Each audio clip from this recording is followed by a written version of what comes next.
Are you paralyzed with fear? That's a good sign. Fear is good. Like self-doubt, fear is an indicator. Fear tells us what we have to do. Remember our rule of thumb. The more scared we are of a work or calling, the more sure we can be that we have to do it. That's some good advice.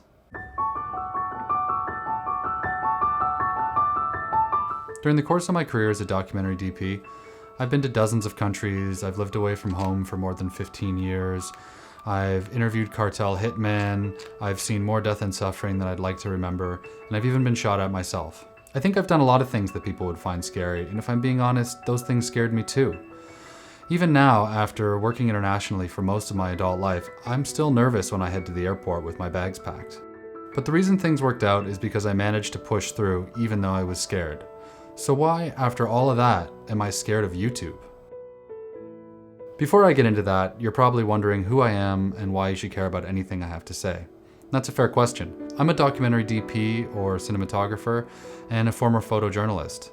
Over the course of my career, I've gotten to work on tons of big budget docs for people like Netflix, Nat Geo, Showtime, Vice, the New York Times, lots of names that you've probably heard of.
For a lot of my career, I specialized in telling stories that were either dangerous or took place in very remote areas.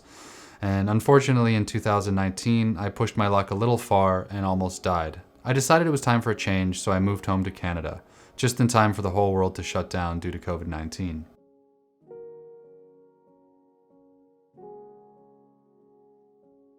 Weirdly, even though I work on big-name documentaries, I found myself watching less and less of that stuff in my free time and spending a lot more time watching YouTube. It's a little strange, I'll admit, that I spend so much time working on these huge productions, but then when I come back, I don't feel like watching them. But that's just the way it is. For a while, I felt really guilty about that.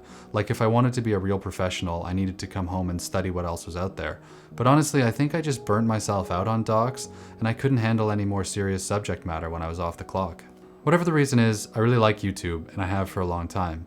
I've watched it evolve over the years from something that was kind of cheap and disposable to something where a lot of really talented people are sharing great advice, and it's become a platform for education. I've learned so much from YouTube that I really wanted to join the conversation and actually start contributing instead of just watching.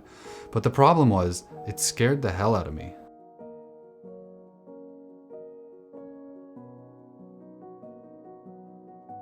It might be hard to believe that someone who's made a career out of working in dangerous areas could be scared of uploading videos to YouTube from the comfort of my own office, but in a bunch of ways, making YouTube videos is a lot scarier than being on a big budget production. For starters, being in front of the camera is really difficult. I spent years developing the skills to be good behind the camera, and I was amazed at how hard it is to be natural and come off as myself when the camera's pointed at me. As soon as I tried to make a single video and realized how insanely awkward it is, I have a newfound respect for all those guys out there who are doing it every day and making it look easy. It's really hard. YouTube also requires you to put yourself out there in a really vulnerable way. When I work on big budget docs, there are dozens of people involved, from the production managers and accountants in the office, to the executive producers and writers who never set foot in the field, and all the way to the sound guys, camera assistants, fixers, drivers, and all the people who actually make the production happen. It's a team effort.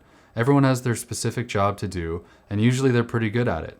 If the production goes well, it's because everyone did their jobs well. If it goes badly, it's because everyone messed up. It's not all resting on your shoulders like it is with YouTube. Right now, it's just me and the camera, and if this video sucks, it's my fault, no one else's. On a big budget doc, if the project doesn't work, I could easily just say like, the director doesn't know what they're doing or the editor wasn't very good, and people would believe it. I can kind of distance myself from the final result. But with YouTube, there's nowhere to hide. I can't blame anyone but myself for the success or failure of these videos. The other challenge is my ego. YouTube occupies a really weird space in the film world where it can really easily be seen as a lesser art form.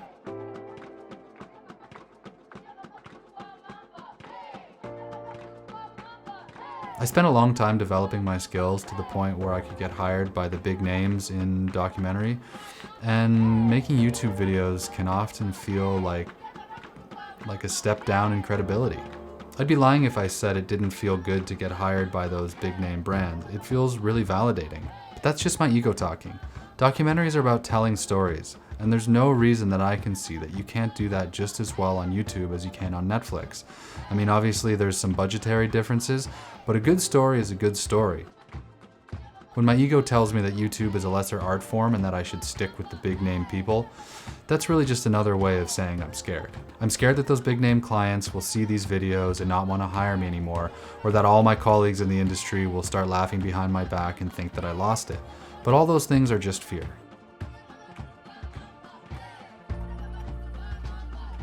So what changed? Well, for starters, the pandemic. I used to work all the time. It was so bad that at one point I was only home for 12 days in a 3-month period. Then COVID-19 hit, all the airports closed, and all my jobs were canceled. That forced me to take some time to really think about what I wanted out of my career and for my future as a filmmaker. Most importantly, I realized that my career was being controlled by other people. I needed production companies to greenlight projects, raise money, and hire me before I could start working. I needed other people's permission before I could do what I love to do. I also realized that the world has to be running smoothly in order for me to do my job. I never thought there'd be a time when I couldn't just jump on a plane and rush off to shoot a job in any place on Earth, but we know differently now.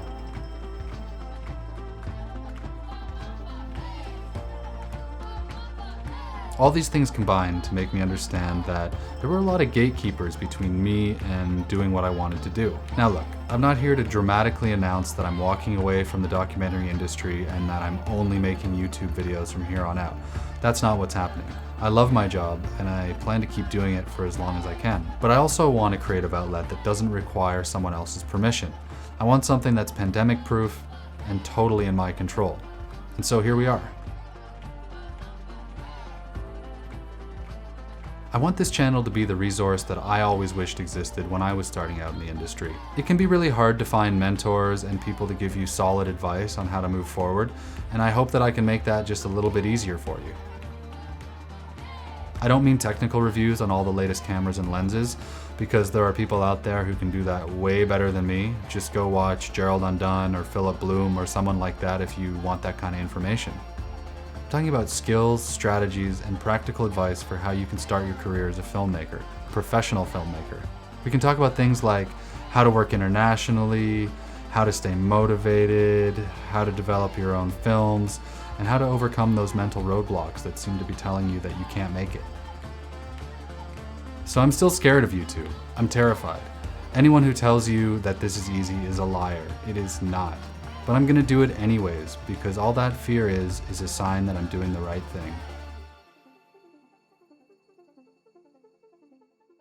So comment down below and let me know what scares you most about starting your YouTube channel or launching your career as a filmmaker. This channel is gonna grow and evolve as I figure out how to be the most useful.